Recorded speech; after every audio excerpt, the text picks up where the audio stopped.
Good morning student. BCom part 1 first semester के लिए ये आज का लेक्चर है। सब्जेक्ट फाइनेंशियल अकाउंटिंग है और उसमें जो है वो कोऑपरेटिव सोसाइटीज फाइनल अकाउंट, ये जो चैप्टर है वो हम देख रहे हैं। इसके पहले कल के लेक्चर में जो है हमने प्रॉब्लम देखा और आज उसी टाइप का प्रॉब्लम हम देख रहे हैं। तो जो भी आपका व्हाट्सएप ग्रुप है उसमें डिस्क्रिप्शन में जो है वो नोट्स अवेलेबल है। पेज नंबर जो है 469 और प्रॉब्लम नंबर है 7।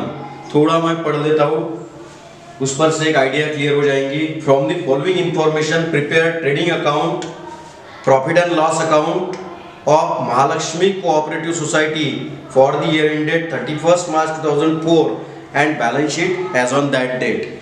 क्या पूछा है? बोला है prepare trading account, profit and loss account and balance sheet. भले ही एप्रोप्रिएशन का उसमें उल्लेख नहीं आया है, लेकिन फिर भी एप्रोप्रिएशन प्रिपेयर करना है। तो अपने को चारों अकाउंट प्रिपेयर करना है। ट्रेडिंग अकाउंट प्रिपेयर करना है, profit and loss account prepare करना है, profit and loss appropriation account prepare करना है और बैलेंस शीट प्रिपेयर करना है। तो लास्ट लेक्चर का जो प्रॉब्लम है उसी टाइप का ये एक प्रॉब्लम है।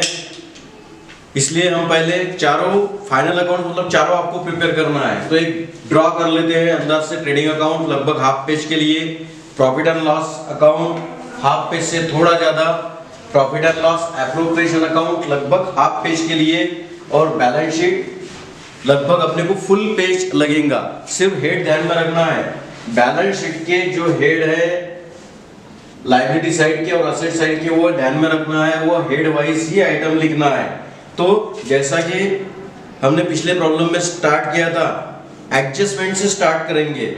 यहाँ पर जगह कम है तो इसलिए मैंने लिखा नहीं, लेकिन अपने को लिखना है जब प्रॉब्लम सॉल्व करते हैं। In the books of Mahalakshmi cooperative society trading account for the year ended 31 March 2004, ये यहाँ पे सबसे ऊपर लिखना है। और यहाँ पर balance sheet as on 31 March 2004। वैसे इसका सॉल्यूशन भी आपके व्हाट्सएप ग्रुप पे अवेलेबल है, तो किस प्रकार से ऊपर लिखना है ये उसमें से आप देख सकते हैं। एडजस्टमेंट से स्टार्ट करते हैं। यहाँ ट्रायल बैलेंस दिया हुआ है, डेबिट बैलेंसेस और क्रेडिट बैलेंसेस। एडजस्टमेंट से स्टार्ट करना है। पहला आइटम है इसमें क्लोजिंग स्टॉक। कहाँ लिखेंगे? ट्रेडिंग अकाउंट के क्रेडिट साइड में लिखते हो। क्रेडिट साइड में बाय क्लोजिंग स्टॉक कितना है? 1,60,000। इसकी सेकंड एंट्री कहाँ जाएंगी? सेकंड एंट्री जाएंगी बैलेंस शीट के असेट साइड में। कौन से हेडिंग के अंदर? Current asset. क्या लिखेंगे? Closing stock 1,60,000। क्लोजिंग स्टॉक की एंट्री हो गई। Prepaid insurance premium 480, 480 insurance premium आगे का भी पेड किया हुआ है, मतलब प्रीपेड है। इसलिए अपने ट्रायल बैलेंस में आप पहले ढूंढिए कि इंश्योरेंस प्रीमियम कितना है। इंश्योरेंस प्रीमियम ट्रायल बैलेंस में दिया है 2000। अब इंश्योरेंस प्रीमियम कहां पे लिखेंगे? पहले प्रॉफिट एंड लॉस अकाउंट के डेबिट साइड में टू इंश्योरेंस प्रीमियम 2000। उसमें से माइनस प्रीपेड। माइनस प्रीपेड कितना है? 480। माइनस करने के बाद बाहर कितना आएगा? 1520, 1520। अब ये प्रीपेड इंश्योरेंस जो है अपने असेट है, लेकिन असेट में कहा लिखेंगे? मिसलेनियस एक्सपेंसेस एंड लॉसेस में प्रीपेड इंश्योरेंस। और प्रीपेड इंश्योरेंस कितना है? 480। उसके बाद में depreciation on furniture 10%, fixture and fitting 15%। Depreciation charge करना है। पहली एंट्री जो है प्रॉफिट एंड लॉस अकाउंट के डेबिट साइड में। प्रॉफिट एंड लॉस अकाउंट है, प्रॉफिट एंड लॉस अकाउंट के डेबिट साइड में फर्नीचर एंड फिक्सचर जो है इस पर कितना परसेंट है? 10%। तो वो आता है 10%। फर्नीचर एंड फिक्सचर के 10%, तो आता है 2200। उसके बाद में fixture and fitting. Fixture and fitting जो है उस पर 15%, तो फिक्सचर एंड फिटिंग का जो अमाउंट है उस पर 15%, तो वो आता है 5250। दोनों की टोटल आउटर कॉलम में 7450। अब यहाँ पर ये ध्यान में रखना है कि कोऑपरेटिव सोसाइटी में लास्ट लेक्चर में हमने डिस्कस किया है, इसकी सेकंड एंट्री जो है वो सेकंड एंट्री कहाँ आती है? बैलेंस शीट के लायबिलिटी साइड में। कौन से हेडिंग के अंतर्गत? Reserve end fund. तो ये एंट्री किससे करेंगे अपन? डेप्रिसिएशन फंड करके। लेकिन पहले से देखना ट्रायल बैलेंस में कुछ डेप्रिसिएशन फंड है क्या? पिछले प्रॉब्लम में नहीं था, ये प्रॉब्लम में पहले से दिया हुआ है। आप इसमें जो है वो क्रेडिट साइड में देखना डेप्रिसिएशन फंड करके पहले से दिया हुआ है, इसलिए पहले से दिया है तो वो अपन पहले लेंगे।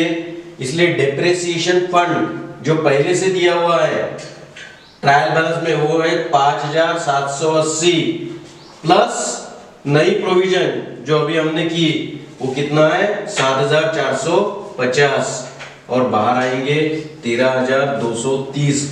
ये एडजस्टमेंट का इफेक्ट कोऑपरेटिव सोसाइटी में अलग है, सोल ट्रेडर्स में अलग है, इसलिए इस पर ध्यान देना है। पहली एंट्री डेप्रिसिएशन की कहाँ की है? प्रॉफिट एंड लॉस अकाउंट के डेबिट साइड में। इसकी सेकंड एंट्री कहाँ जाएंगी? बैलेंस शीट के लायबिलिटी साइड में। लेकिन कौन से हेडिंग के अंतर्गत? Reserve end fund. अपने पास पहले से ट्रायल बैलेंस में डेप्रिसिएशन फंड है 5780 प्लस प्रोविजन जो अभी की 7450, टोटल आई 13230। उसके बाद में make a provision for statutory reserve as per Maharashtra state cooperative society societies act. स्टैट्यूटरी प्रोविजन है 25% ऑन नेट प्रॉफिट। ये प्रॉब्लम में दी रहे या नहीं दी रहे अपने को कैलकुलेट करना ही है, क्योंकि कंपलसरी प्रोविजन है। लेकिन कब निकालेंगे ये? जब अपना नेट प्रॉफिट आएगा। अभी नेट प्रॉफिट आया नहीं है, इसलिए फिलहाल इसको छोड़ देते हैं। Make a provision for dividend 9%। Dividend की प्रोविजन करना है 9%। ये काय पर करना है? शेयर कैपिटल पर। और कौन से शेयर कैपिटल पर? पेड अप शेयर कैपिटल पर। अब शेयर कैपिटल कितना है यहाँ? 48,000। इसकी पहली एंट्री कहाँ करेंगे? Profit and loss appropriation account के डेबिट साइड में।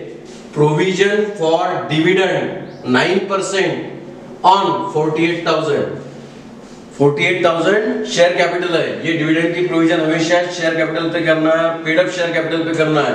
शेयर कैपिटल कितना है? 48,000। तो इसके 9% कितने आते हैं? 4,320। अब इसकी सेकंड एंट्री जो है वो बैलेंस शीट के लायबिलिटी साइड में अदर लायबिलिटीज एंड प्रोविजन में प्रोविजन फॉर डिविडेंड 4,320, 4,320। पिछले प्रॉब्लम में भी एडजस्टमेंट थी। उसके बाद में provide 10,000 for dividend equalisation fund. 10,000 का जो है वो डिविडेंड इक्वलाइजेशन फंड क्रिएट करना है। इसकी भी entry profit and loss appropriation account के डेबिट साइड में to provision for dividend equalisation fund. कितना? 10,000। इसकी सेकंड एंट्री बैलेंस शीट के लायबिलिटी साइड में under the head of reserve and funds में डिविडेंड इक्वलाइजेशन फंड। कितना? 10,000। ये भी एडजस्टमेंट जो है वो पिछले प्रॉब्लम में थी। दो एंट्रीज की, एप्रोप्रिएशन अकाउंट के डेबिट साइड में और बैलेंस शीट के लायबिलिटी साइड में under the head of reserve and funds. तो यहाँ पर लगभग जो है वो एडजस्टमेंट खत्म हो गई। चौथी जो एडजस्टमेंट है, make a provision for statutory reserve as per Maharashtra state cooperative societies act. हर कोऑपरेटिव सोसाइटी को अपने नेट प्रॉफिट के 25% जो है वो रिजर्व क्रिएट करना पड़ता है। लेकिन अभी नेट प्रॉफिट आने का है, इसलिए फिलहाल एडजस्टमेंट छोड़ दिए। अब वन बाय वन जो है वो ट्रायल बैलेंस में से आइटम देखेंगे। गुड्स परचेस यानी परचेसेस है, कहाँ लिखेंगे? ट्रेडिंग अकाउंट के डेबिट साइड में। टू परचेसेस कितने हैं? 5,42,000। लेकिन परचेसेस लिखते वक्त पहले ही प्रॉब्लम में देख लेना कोई परचेस रिटर्न है क्या। इसमें परचेस रिटर्न है। रिटर्न आउटवर्ड क्रेडिट साइड में हमेशा रह सकते हैं अगर प्रॉब्लम में है तो। रिटर्न आउटवर्ड्स कितने हैं? 2,000, मतलब परचेस रिटर्न 2,000। आउटर कॉलम में है 5,40,000। जो जो आइटम्स हो रहे हैं उसको टिक मार्क करना है ताकि रिपीट ना हो। उसके बाद में फिक्स्ड असेट 85,040। कहाँ लिखेंगे? फिक्स्ड असेट यानी असेट है, कहाँ लिखेंगे? बैलेंस शीट के असेट साइड में अंडर द हेड ऑफ ये 7 नंबर में फिक्स्ड असेट। इसमें फिक्स्ड असेट 85,040।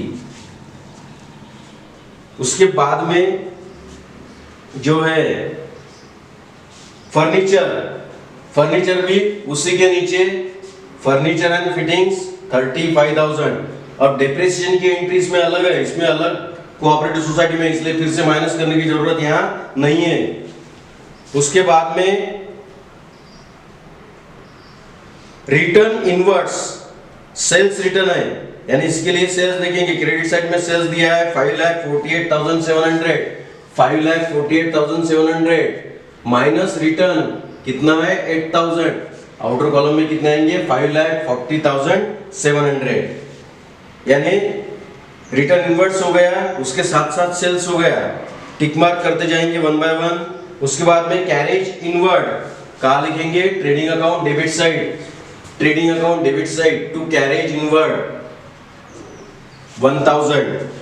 उसके बाद में ऑक्ट्राय कहाँ लिखेंगे, ट्रेडिंग अकाउंट के डेबिट साइड में, ट्रेडिंग अकाउंट के डेबिट साइड में टू ऑक्ट्राय 1640। उसके बाद में सैलरीज ऑफिस एक्सपेंसेस है, कहाँ लिखेंगे, प्रॉफिट एंड लॉस अकाउंट के डेबिट साइड में, प्रॉफिट एंड लॉस अकाउंट के डेबिट साइड में सैलरीज, सैलरीज कितनी है 36,740, 36,740। इंटरेस्ट डेबिट साइड में दिया हुआ है, यानी इंटरेस्ट पेड किया हुआ है, कहाँ आएगा, प्रॉफिट एंड लॉस अकाउंट के डेबिट साइड में टू इंटरेस्ट 9,140। अगर क्रेडिट साइड में रहता था तो मिला हुआ इंटरेस्ट है तो वो कहां पर लिखते थे, क्रेडिट साइड में लिखते थे। उसके बाद में कैश इन हैंड असेट है, बैलेंस शीट के असेट साइड में कैश इन हैंड हेडिंग ही है 1760। उसके बाद में ऑफिस रेंट ऑफिस एक्सपेंसेस है, कहां पर लिखेंगे, प्रॉफिट एंड लॉस अकाउंट के डेबिट साइड में ऑफिस रेंट 8000। उसके बाद में इंश्योरेंस प्रीमियम एडजस्टमेंट में हो गया है, फिर से नहीं आएगा। ओपनिंग स्टॉक ट्रेडिंग अकाउंट के डेबिट साइड में पहला ही आइटम टू ओपनिंग स्टॉक 56,040। उसके बाद में travelling expenses office and administrative expenses है, profit and loss account debit side travelling expenses 1600। यहाँ डेबिट बैलेंसेस पूरे कंप्लीट हो गए। क्रेडिट बैलेंसेस में देखेंगे रिटर्न आउटवर्ड्स एडजस्टमेंट इधर हो गया है, पहली सेल्स हो गया है। सिक्योर्ड लोन क्या है, अपनी लायबिलिटी है, लेकिन लायबिलिटी में कौन से हेड के अंदर में, नंबर 4 सिक्योर्ड लोन नाम का हेड है 52,000।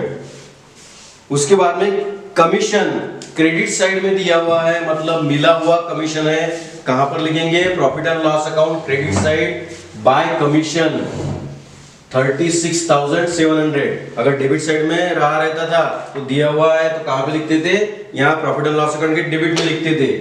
उसके बाद में bills payable, bills payable liability है, इसका अमाउंट बिल्स पेएबल का जो है 76,420। अनसिक्योर्ड लोन के अंतर्गत heading unsecured loan bills payable 76,420।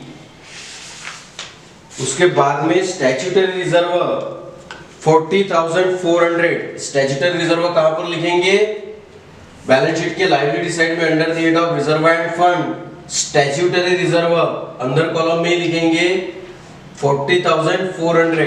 जब नई प्रोविजन आएंगे तब ऐड करेंगे इसमें और बाहर लिखेंगे, फिलहाल अंदर में लिखा है 40,400। उसके बाद में शेयर कैपिटल कहाँ लिखेंगे, बैलेंस शीट के लायबिलिटी साइड में पहला ही आइटम शेयर कैपिटल 48,000। उसके बाद में डेप्रिसिएशन फंड, डेप्रिसिएशन फंड पहले ही हम लिख चुके हैं, यहाँ पर जो है डेप्रिसिएशन फंड पहले ही हो गया है, यानी यहाँ पर अपने सभी आइटम्स लगभग हो गए हैं। अब टोटल लेंगे, जो साइड की पहले ट्रेडिंग अकाउंट से चालू करेंगे, जो साइड की टोटल ज्यादा है वो साइड की टोटल लेंगे। यहां से दिख रहा है क्रेडिट साइड की टोटल ज्यादा है इसलिए क्रेडिट साइड की टोटल लेंगे, वही टोटल डेबिट साइड में लिखेंगे। ये सभी आइटम माइनस करेंगे तो जो भी बचता है वो 1,20,020 उसको लिखेंगे टू ग्रॉस प्रॉफिट। अब यहां पर जो आपका ग्रॉस प्रॉफिट आया है, ये ग्रॉस प्रॉफिट यहां ट्रांसफर किया, यहां का ग्रॉस प्रॉफिट यहां ट्रांसफर किया 1,02,020। फिर से जो साइड की टोटल ज्यादा है वो साइड की टोटल लेंगे। यहां पर दिख रहा है कि क्रेडिट साइड की टोटल ज्यादा है इसलिए क्रेडिट साइड की पहले हमने टोटल ले ली 1,38,720। वही टोटल यहां पर लिखी 1,38,720। ये पूरे आइटम्स माइनस किए, कितने बचे अभी अभी बचे हैं 74,230। इसको क्या नाम दिया? Net profit. ब्रैकेट में लिखा बैलेंसिंग फिगर, मतलब ये जो फिगर है ये बैलेंसिंग फिगर है। यहाँ की टोटल ज्यादा है, वही टोटल यहाँ पे लिखी, ये सभी आइटम माइनस किए, बचा 74,230, उसको नाम दिया नेट प्रॉफिट। या ये जो नेट प्रॉफिट है कहाँ ट्रांसफर करना है?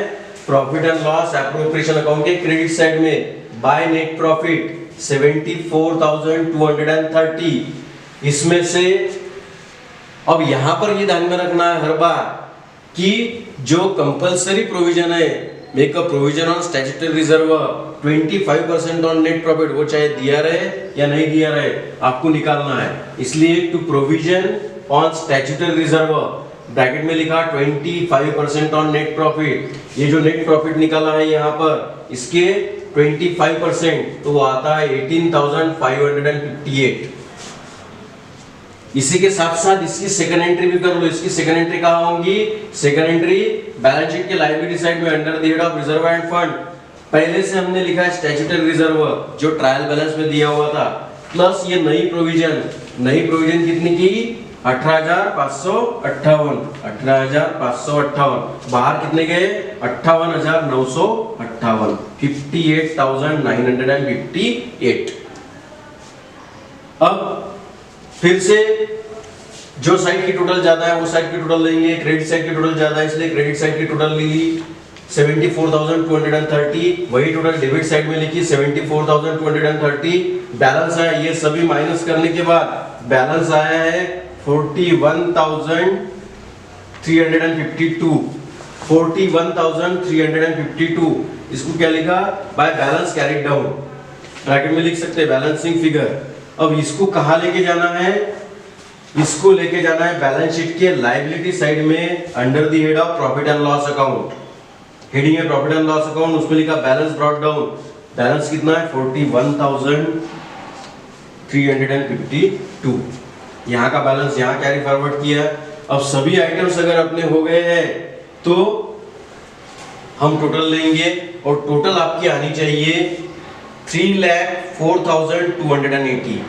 3,04,280, 3,04,280 दोनों साइड की टोटल आएंगी। अब इसमें प्रैक्टिस करते वक्त जो है हमको अगर प्रॉब्लम की प्रैक्टिस करना है तो इसको पढ़ के नहीं होगा, आपको रफ पेज पे ड्रॉ करना पड़ेगा। Trading account, profit and loss account, profit and loss appropriation account और बैलेंस शीट, ये पूरा ड्रॉ कर लेना पड़ेगा। फिर प्रॉब्लम अपने सामने रखना पड़ेगा। फिर एडजस्टमेंट से पहले ड्रॉ कर लिया, सभी हेड लिख लिए, हर एक हेड के 2-2, 3-3 लाइन छोड़ दिए क्योंकि अपने को मालूम नहीं कि कितने आइटम्स उसमें आएंगे। और बाद में फिर जैसा हमने सॉल्यूशन किया एडजस्टमेंट से वन बाय वन इफेक्ट देंगे, उसके बाद में ट्रायल बैलेंस के आइटम्स लेंगे और एक बार चेक करेंगे कि सभी एडजस्टमेंट अपने हो गए हैं क्या, सभी आइटम्स अपने टिक मार्क हो गए हैं क्या, उसके बाद में हम टोटल लेंगे। तो इसकी प्रैक्टिस आपको करके देखना है, बाकी जो है वो नेक्स्ट लेक्चर में कंटिन्यू करेंगे। Thank you.